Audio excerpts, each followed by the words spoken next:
Hey guys, what's going on? Matt O'Leary here with another video, and today I wanted to take a look more into Derek Carr's visit with the New York Jets. His brother, David Carr, went on TV and had this to say about Derek's visit. He's not going to be in a situation where he just gets on a plane to go have fun in New York, which as much as we would love to do that. Would love that. Volunteer trip. Yeah, it'd be fine. But yeah, Derek had a great trip. So he went there to get a feel for how they work, you know, from the top down. And everyone he met, and we knew he would love Robert Saleh. I've known Robert for a while. MJ knows Robert. He's fantastic. And they hit it off, and they would love to work together. But there's a lot of questions that have to be asked. You know, he has to find out how the inner workings of obviously the front office works, but then also I think the most important thing for him as a veteran quarterback, what is it going to be like as an offensive play caller and a quarterback in that relationship? Todd Downing is there. He has a relationship with Todd.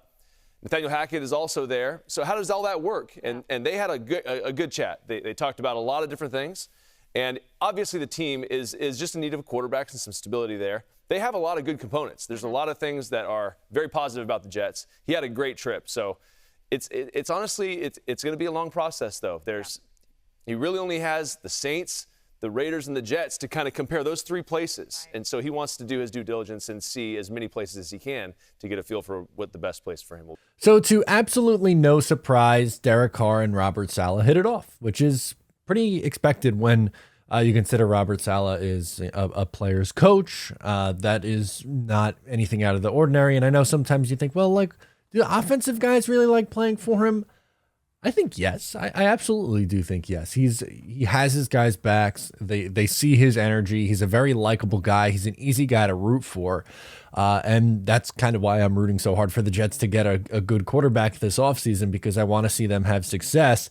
And I want to see this guy be the coach for a long time because, again, I think he's someone who's really easy to root for. And in addition, what I found interesting about this little segment here from David Carr was talking about how the Jets offensive staff would work, and obviously not going into much detail. He has that, he being Derek Carr, has that relationship already established with Todd Downing as his quarterback coach in Oakland, and then he was the offensive coordinator for a year. In the New York Jets role, he is a passing game coordinator, so obviously they'd work very closely together. But, you know, I've said this on shows before on the channel here, or just, you know, in general. Right now, the Jets are in a good spot if they land Derek Carr, because he can run that Nathaniel Hackett offense to a T. It's a West Coast scheme. He's run West Coast offenses before when he was with the Raiders, and like, that's to his strength. He can get the ball out quickly. He can get it out in the flat. And sometimes they call him a check down Charlie, which I don't think is exactly fair. I mean, it's part of his game, sure. But if you're getting the ball in your playmaker's hands quickly, that is the recipe to success with this weaponry. You know, dump it off to Breece Hall, let him turn upfield and make people miss. Get the ball in Garrett Wilson's hands and let him do his thing. Same thing with Elijah Moore.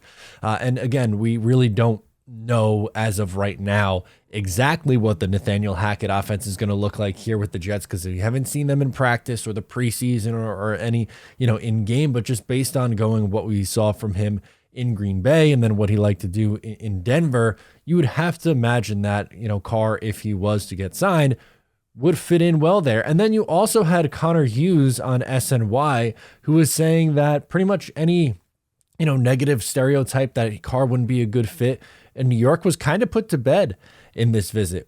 I like that. I like to hear that. And that's not super surprising. I think, you know, Carr is a likable guy. He's someone who has a good personality, and he's a little bit more reserved and I guess quieter, but people point to, you know, him getting emotional after a game as him not being able to handle New York. Like, seems a little toxic masculinity, don't it? A little bit. Like, we've seen guys get emotional. Nick Sirianni cried during the national anthem, and no one's saying that he can't handle coaching the Philadelphia Eagles. Like, I don't know.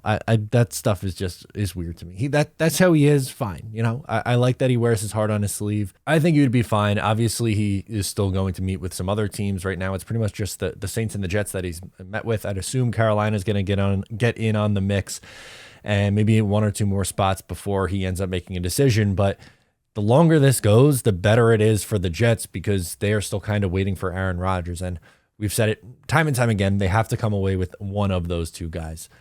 But if it is Derek Carr, I'm okay with it. And I'm glad to hear that his time with the New York Jets went well. Let me know your thoughts down below in the comments. Thank you so much for tuning in today. Once again, I am Matt O'Leary. Subscribe if you are new, and I will talk to you next time.